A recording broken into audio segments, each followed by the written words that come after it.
Hello guys, welcome back to my channel. আর একটা নতুন ভিডিও নিয়ে চলে এসেছি। আজকে ঘরে বানানো হবে বিরিয়ানি। তার জন্য মাংস যে কেনা হবে সেই মাংসের টাকাটা শুধু আমিই দেবো, কেন আমি সবসময় বিরিয়ানি খাবো করি। এমনি সময় আমাদের বাইরে থেকেই বিরিয়ানি কেনা হয়, ঘরে করা হয় না। আর আমাদের ঘরে এখন কলার ছড়াছড়ি, চারিদিকে কলা ছড়িয়ে পড়ে আছে। আর এই উনানটা রান্না হবে, এই উনানটায় হবে না। যেহেতু এখানে রান্না হবে তাই জন্য মা ভালো করে নেতা দিয়ে দিয়েছে। আর এইখানে দেখো বিরিয়ানির চালটা বেশ সুন্দর, তাই হাতে ধরে ভালো করে ঘাঁটছিলাম।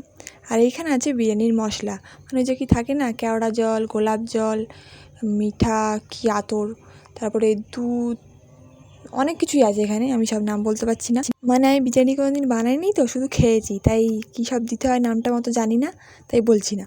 তারপর আমি আর ভিডিও করিনি, একেবারে দুপুরবেলা খাওয়া দাওয়ার পর বাবা মাংস ভাসছিল তখন এই ভিডিওটা একেবারে শ্যুট করেছিলাম। আর আমার প্রচণ্ড ঘুম পাচ্ছিলো, প্রচণ্ড পরিমাণে ঘুম পাচ্ছিলো, ভিডিও শ্যুটই করতে পারছিলাম না। তারপরে এখানে বাবা কী সব দই দিয়ে কী সব করছে, মানে ওই গ্রেভিটা তৈরি করছে, হ্যাঁ গ্রেভিটাই তৈরি করছে। তারপরে এখানে দেখো মাংস সব কিছু ভাজা কমপ্লিট হয়ে গেছে। তারপরে এখন গ্রেভিটা এখনও হচ্ছে। তারপরে বাবা মাংস আলু সব দিয়ে একসঙ্গে এখন তরকারিটাকে করে নেবে। তারপরে তরকারিটা হয়ে যাওয়ার পর যে দমে দিতে গেলে যা করতে হয় সেসবই এখন করা চলছে।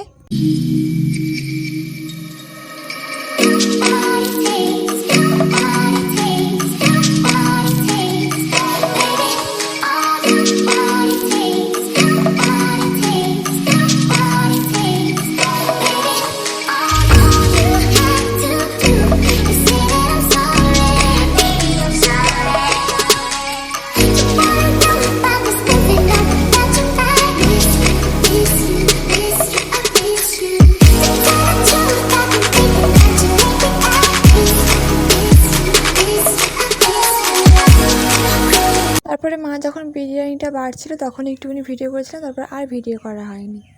তো আজকের মতো এতটুকুই, দেখাবে অন্য কোনো নতুন ভিডিওতে।